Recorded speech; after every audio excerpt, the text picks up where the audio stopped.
Power. Save hand 24.7 ಎನ್ನುವ ಅಪರೂಪದ ಹೆಸರಿನ ಸಂಸ್ಥೆಯನ್ನ ಹುಟ್ಟುಹಾಕಿದ್ರು. ಹುಬ್ಬಳ್ಳಿಯಲ್ಲಿ ಆರಂಭಿಸಿದ ಸಂಸ್ಥೆ ಬೆಳೆದು ನಿಂತಿದ್ದು ಬೆಂಗಳೂರಿನಲ್ಲೂ ಕೂಡ ಒಂದು ಬ್ರಾಂಚ್ ಇದೆ.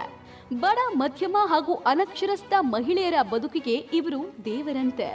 ಸೆಕ್ಯೂರಿಟಿ ಗಾರ್ಡ್, ಹೌಸ್ ಕೀಪಿಂಗ್ ಕೆಲಸ, ಹೀಗೆ ನಾನಾ ಕೆಲಸದ ಟ್ರೈನಿಂಗ್ ಅನ್ನ ಉಚಿತವಾಗಿ ನೀಡಿ ಕೆಲಸದ ಅನಿವಾರ್ಯತೆ ಇರುವ ಮಹಿಳೆಯರಿಗೆ ಕೆಲಸವನ್ನ ಕೊಡ್ತಾರೆ.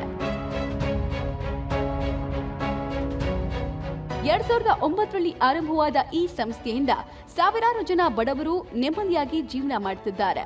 1000ಕ್ಕೂ ಹೆಚ್ಚು ಜನ ಮಹಿಳೆಯರು ಸೆಕ್ಯೂರಿಟಿ ಗಾರ್ಡ್ ಆಗಿ ಕೆಲಸವನ್ನ ಮಾಡ್ತಿದ್ದಾರೆ. ಈ ಅಪರೂಪದ ಪರೋಪಕಾರಿ ಶ್ರಾವಣಿಗೆ ಪಬ್ಲಿಕ್ ಟಿವಿಯ ನಾರಿ ನಾರಾಯಣಿ ಅವಾರ್ಡ್ ನೀಡಲು ಹೆಮ್ಮೆಯಾಗ್ತಿದೆ.